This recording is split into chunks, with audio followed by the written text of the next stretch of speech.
love does not exist in space, time, past, or future. Love doesn't exist, doesn't move in any of that. So you've been looking for love in that, as that, and that's why you can't find it, because it's not there.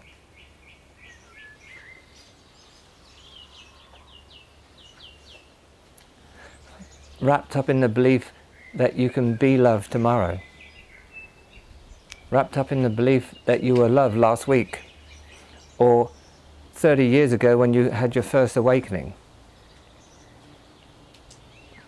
You know, if you had awakening 30 years ago and you knew love,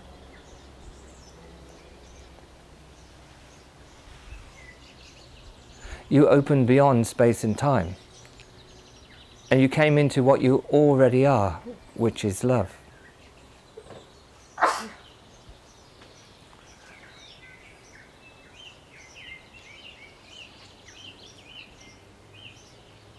So then, if we keep building on this, we see that what we've done with love, we've made love about space and time, about a particular person in duality, I and someone else, and we've made love about an emotion linked to a thought, linked to events in the past that I thought were love, and so we're always held in this idea of past and the hope that we'll get that love again in the future, wrapped around a space-time body that's an utter illusion.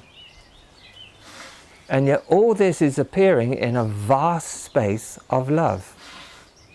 It is I listening to these words now. That's why when one has a realization, a deeper realization, it's like one falls into one's opening, one's own opening. You've opened. Life will conspire to open you, sometimes crack you open first, maybe, burn you open, in many ways push you open, or you live as openness in everything. But nonetheless, opening is what you are inside that opening. The shell is the appearance of forms of that opening.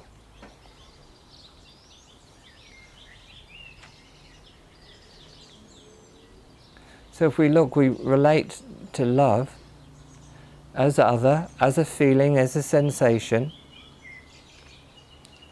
and we continue that relationship through past events, what we thought gave us love. But what actually happened, we opened beyond our limited sense of self and person, and love streamed through up into the levels of form, such as the sense of self and person and other. But because we've identified with space and time, and our bodies being in space and time, and being the body, we've identified with love in a particular manner of polarity. So we need particular events, similar events, and everything needs to be right for love to happen. But love is all that is taking place. Unless you identify with the body-mind.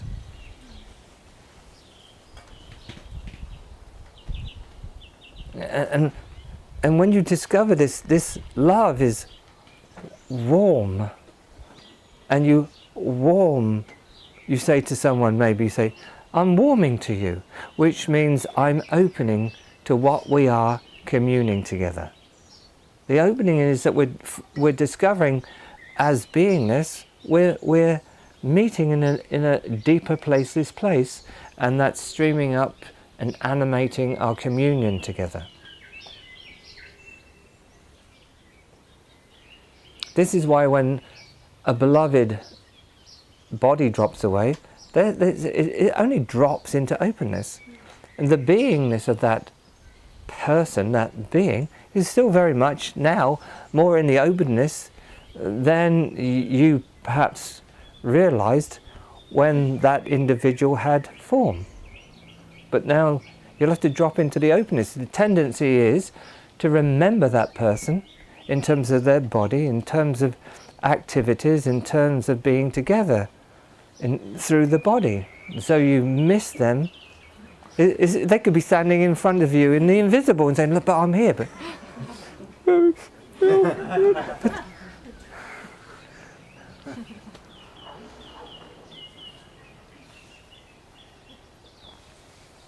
so if we keep looking at this, then we can see how we pattern love to need a particular form, a particular feeling along with a particular thought, with a particular, to mirror a particular experience where we think we knew love. And we keep patterning that.